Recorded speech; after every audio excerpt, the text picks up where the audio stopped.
So very important section of the Chaitanya Charitamrita here, which gives us an understanding of who Sri Chaitanya Mahaprabhu is and who Srimati Radharani is.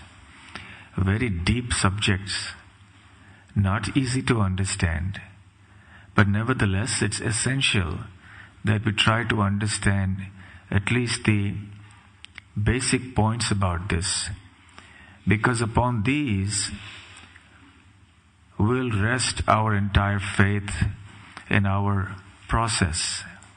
We must know who is Krishna and who is Radharani. Srila Prabhupada begins his Krishna book by saying, in the Western countries, when people see the picture of Radha and Krishna, they ask, who is Krishna? Who is this girl with Krishna? So naturally, that is the first question that comes to mind. Who is Krishna and who is Radha? So Radha and Krishna are two mysteries, as Srila Prabhupada says here in the purport. The two transcendentalists, Radha and Krishna, are a puzzle to materialists. Not easy to understand. I have narrated this episode sometimes. At one time I was confronted by some lady who said, who saw the picture of Krishna on the book and said, why does God have to be a man?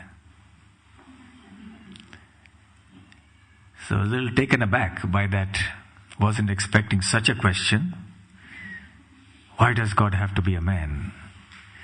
So sensing the mood, I immediately replied, well, madam, it's not my fault.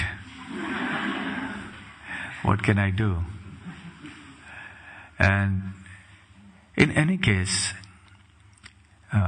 why do you see in the bodily conception of life? Because now you're in a female body, you think, why does someone have to be man? Why does God have to be a man? Then if you get a man's body, you'll say, well, it's good that God is a man. But in any case, God is not like a man of this world. He is not like a male of flesh and blood. He is a transcendental personality, purely spiritual, the origin of everything. And because He is the complete origin and the supreme enjoyer and the supreme controller, He is called Purusha, the enjoyer. Otherwise, the conception of God being a male is not like the dualistic conception that we find here in this world. And in any case, because the Supreme Lord, being the absolute truth, is the origin of everything, then all dualities and all contradictions must reconcile in Him. He must be everything that is there in this world, in our experience and beyond our experience. So, for God to be God, He must have within Himself everything. So logically, if we say that God is a male, then what about the female aspect? Because we see the female tattva, the reality in this world. So if God is only male, then what about the female aspect that we find in existence? So factually, God does contain within Himself the feminine aspect as well. So that feminine aspect of Krishna, of God, of the Supreme Absolute Truth is Srimati Radharani. So Krishna is incomplete without Radharani, inasmuch as the sun is incomplete without the sunshine, without heat, without light. As Prabhupada explains here, that there is no meaning to the sun without sunshine. Similarly, there is no meaning to Krishna without Radharani. So Krishna and Radharani are one. They are one absolute truth. And in the verse previous to this, the very famous verse from the diary of Swarup Damodar Goswami, which Kaviraj Goswami quotes as one of his Mangalacharan verses in the beginning of the Chaitanya Charitamrita. He says here, ekatmanav api bhuvi pura deha bhedam gatau tau. Ek atmano. He says Radha and Krishna are one in identity.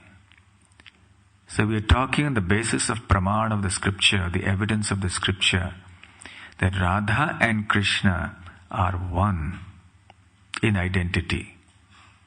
At the same time, api, even though they are one in identity, bhuvi pura, from time immemorial they have come here, deha bhedam gatau tau, they have separated themselves. Bheda means difference. So that one identity of Radha and Krishna has manifested as Radha and Krishna in different identities, but they're actually one. And now, Chaitanyakhyam prakatamadhuna tadvayam cha aikyam aptam. And those two identities, Radha and Krishna, have come together again as Sri Chaitanya Mahaprabhu.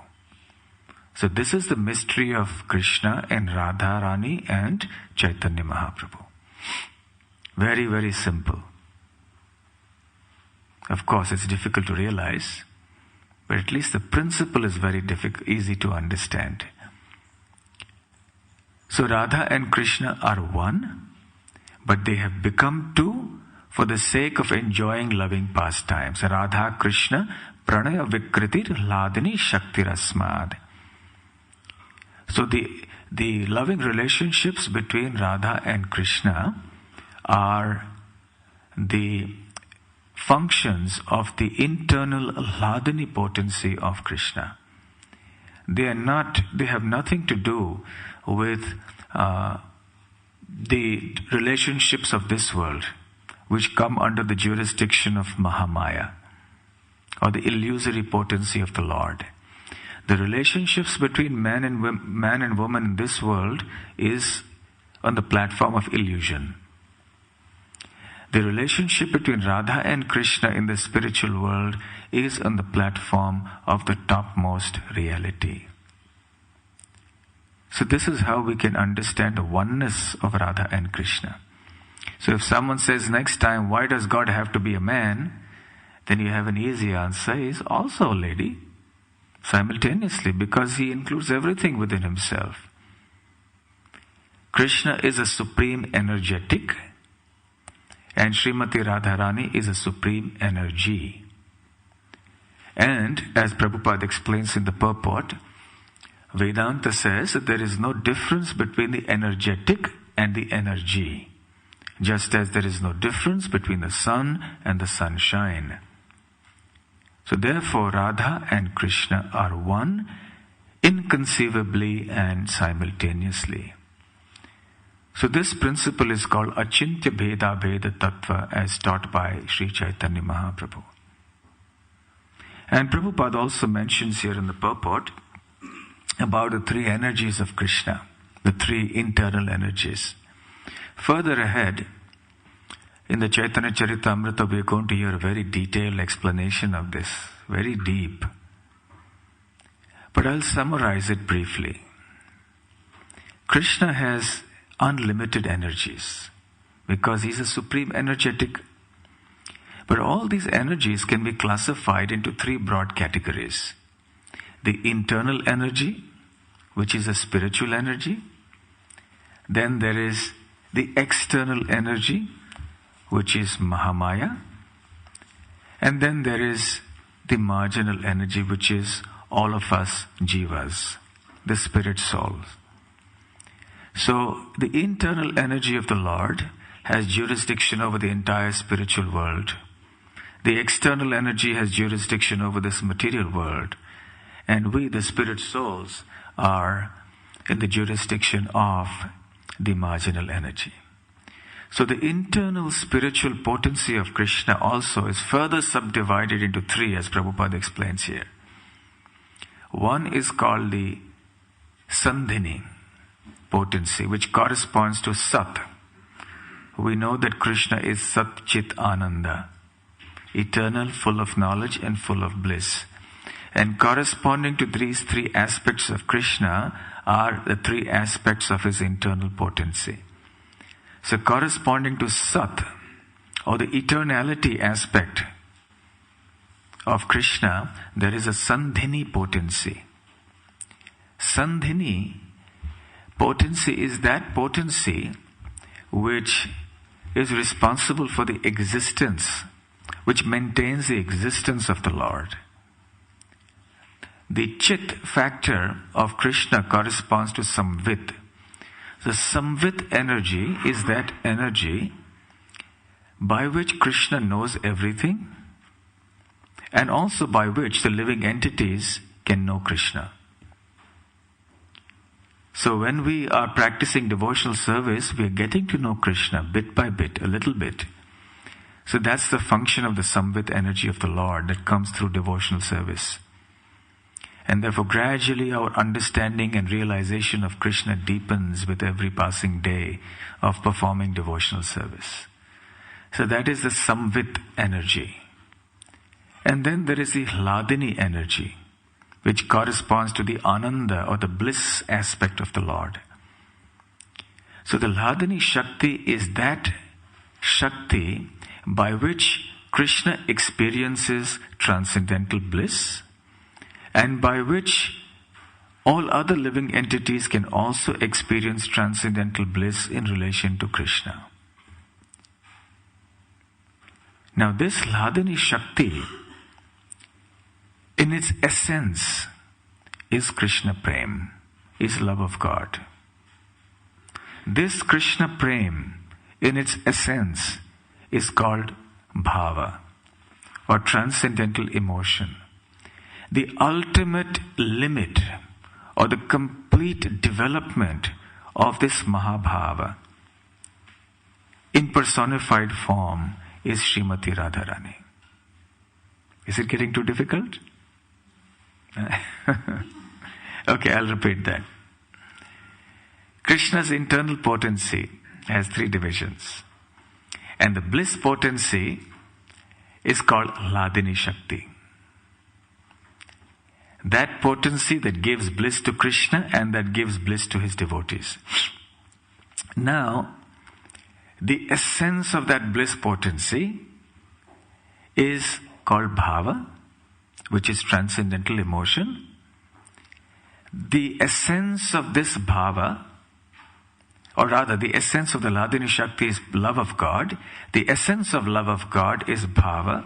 And the ultimate development of that Bhava is called Mahabhava. Srimati Radharani is the complete embodiment, Mahabhava Swarup of that Mahabhava. So this is Srimati Radharani. She is pure love of Krishna personified in its most condensed and intense and most developed form. So Srimati Radharani is the highest form of devotional service. That is what Srimati Radharani is. So she is not different from Krishna because love of Krishna is not different from Krishna. So therefore Srila Prabhupada explains that devotional service is under the jurisdiction of Srimati Radharani. And here also he mentions that devotees in devotees in Vrindavan, they take shelter of Srimati Radharani. Shri Shri Radha Gokulananda ki jai, Shri Shri Sita Ram Lakshman Hanuman ki jai, Shri Shri Gaur Nitai ki jai. So I'll repeat Prabhupada's purport here. The very name Radha suggests that Srimati Radharani is eternally the topmost mistress of the comforts of Sri Krishna. As such, she is the medium transmitting the living entity's service to Sri Krishna. Devotees in Vrindavan therefore seek the mercy of Srimati Radharani in order to be recognized as loving servitors of Krishna. So she is the unlimited reservoir and ocean of Krishna consciousness. And in order for us to be Krishna conscious, we need at least an atomic particle of one drop of her mercy. Then our life will be successful. If Srimati Radharani recognizes us as devotees, then that's a certificate. That's the stamp. Then Krishna will recognize, okay, here is my devotee. But if Radharani doesn't recognize somebody as a devotee, then we have no hope. So we have to please Srimati Radharani. In the Bhagavad Gita, Krishna explains, Mahatmanastu mam partha daivim prakritim ashritaha bhajanti ananya manaso gyatva bhutadim avyayam. He says, Mahatmanastu mam partha daivim prakritim ashritaha. Those who are great souls, the Mahatmas, they take shelter of the Daivi Prakriti of Krishna. Prakriti means nature, Daivi means divine. So who is a Mahatma? Who is a great soul? A great soul is one who has taken shelter of the divine energy of Krishna. And Srila Prabhupada explains, what is that divine energy? Radharani. So the great devotees of the Lord are those who are great because they have taken shelter of Srimati Radharani and are serving Krishna. And Prabhupada mentions here, she is the medium transmitting the living entity's service to Krishna. We cannot serve Krishna directly from that point of view. Because all the service is offered eventually to Radharani and then Radharani offers it to Krishna. This is the philosophy, this is the Siddhanta, the conclusion. Direct service to Krishna is the prerogative of only Srimati Radharani. But for us, we have to go through Srimati Radharani. Srila Prabhupada explains that Sri Krishna is called Madan Mohan, right? Who is Madan? Cupid or Kamadev. And Mohan means one who captivates or enchants. So Krishna can enchant millions of Cupids. Even the Cupid enchants everyone in this world. Everyone is under the spell of the arrows of Cupid. The attractions of Cupid are almost irresistible to the ordinary persons of this world. And in fact, under Cupid's influence, people think that this is all there is to life. Everything in this world revolves around Cupid. But even though Cupid is so enchanting to the world, millions of Cupids get bewildered by Krishna. Therefore, he is Madan Mohan. But Krishna is also enchanted by Srimati Radharani. So Srimati Radharani is more powerful than Krishna because she brings him under her control.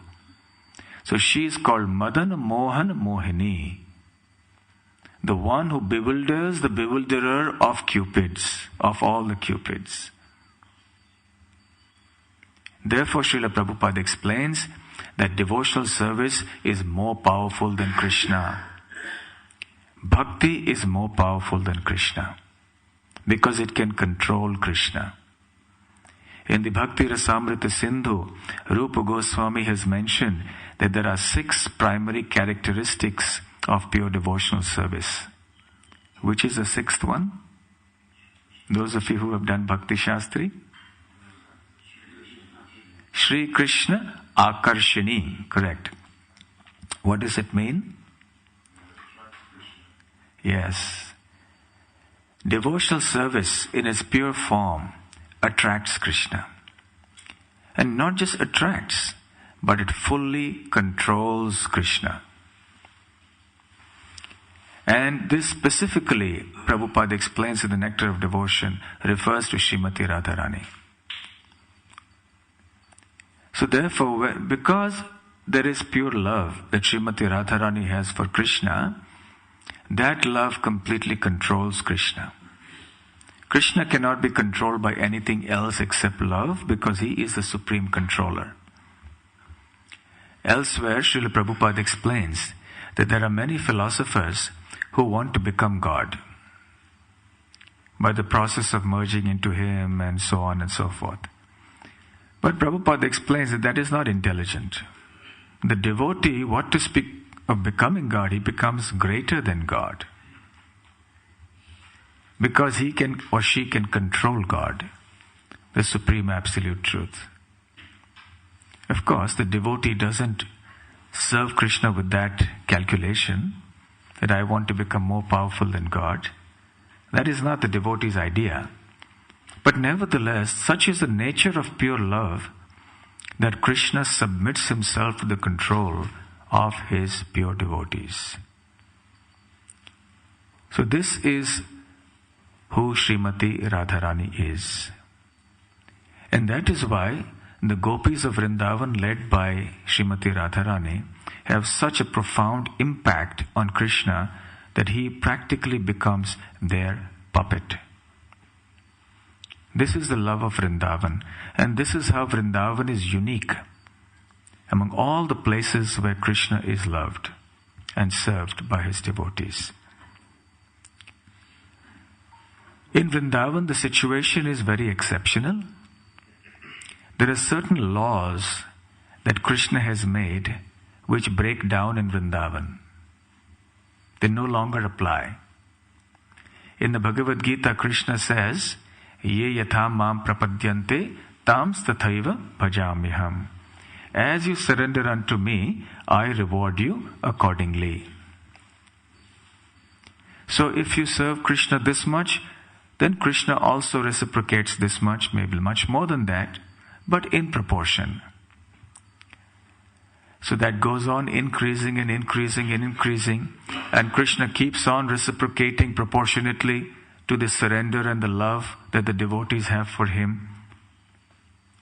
But when it comes to Vrindavan, and especially the love of the gopis for Krishna, and in particular the love of Srimati Radharani for Krishna, then this formula breaks down.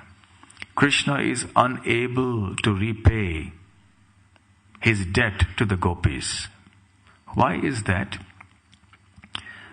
For one thing, the gopis don't want anything for themselves. So what can Krishna give them? What can you give someone who doesn't want anything? You don't find such people in the world hardly, do you? People in general want so many things. And if you offer them, what can I give you? They'll have many things to ask. But the gopis have nothing to ask Krishna. So what can Krishna give them? The second reason is the gopis have only one desire. That is to serve Krishna and to please him, to make him happy. You can only have this exclusive desire to make someone else happy if you don't seek that happiness yourself. To the extent that you seek the happiness for yourself, you will not be able to entirely 100% want happiness for the other person. In other words, it's complete selflessness. So because the gopis want to please Krishna exclusively and they want nothing apart from that, so Krishna becomes indebted. He said, what can I give you now? There's nothing else that I have to give you. I've exhausted my treasury. I've exhausted everything. So let your service itself be your compensation. And the third reason is that the gopis' attention or service is one-pointed. They only want to please and serve Krishna. But Krishna's attention is multi-pointed. Why is that? Because Krishna has so many devotees he has to look after. And in so many different mellows. There are devotees in the Shantaras who look up to him as someone great, full of nice qualities. There are others in the Dasyaras who want to serve him, who consider Krishna as the master and themselves as the servants of Krishna. Then there are those in Sakhyaras who consider Krishna as their friend and Krishna relates to them as a friend. Then there are those in Vatsalya Ras who consider Krishna as their child, and Krishna considers them as his parents. So Krishna has to relate with so many devotees in so many different mellows. So his attention is multi-pointed, and then there are also the gopis. He has to reciprocate with the love of the gopis. Of course, he's the absolute truth, so it's not difficult for Krishna to do that. For an ordinary human being, or even an extraordinary human being, it's hard to satisfy everyone. Isn't it a fact? Everyone expects so many things from each of us, and we can't satisfy everyone. If you're more friendly to one friend, the other friend says, why are you spending time with that person, not with me? And then if you're spending more time with your friends, then the family says you should spend more time with us. You spend more time with the family, then someone else has some objection. You must spend time with us as well. So we cannot satisfy everyone because we are not Krishna. Krishna can satisfy everyone because he's unlimitedly potent. Yet, it is a fact that his attention is multi-pointed. But the gopis don't have to satisfy anyone. They only have Krishna. So these are all the reasons why Krishna becomes so indebted to the gopis, and especially to Srimati Radharani, that this formula of reciprocating proportionately breaks down. So a new law applies in Vrindavan. It's a law by itself. So Vrindavan is a thing in itself, a place by itself, a phenomenon by itself.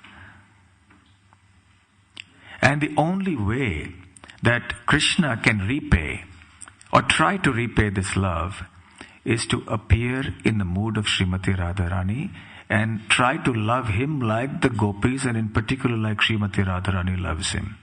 Therefore, Krishna comes as Chaitanya Mahaprabhu. He comes as Gaura in order to try to repay the debt that he has to Srimati Radharani and the other gopis. Therefore it is said here, Radha Krishna, Radha Bhava Dyuti Suvalitam Naumi Krishna Swarupam. So that Krishna has come with the bhava or the mood and the dyuti or the complexion of Srimati Radharani. Even though he is Sri Krishna himself, but he comes in the mood and with the complexion of Srimati Radharani. So this is one of the internal reasons for Krishna appearing as Chaitanya Mahaprabhu. In the previous verses, we have heard the external reasons for the appearance of Mahaprabhu. Now, we are hearing the internal reasons for the appearance of Sri Chaitanya Mahaprabhu. Hare Krishna. We'll stop here. Any questions?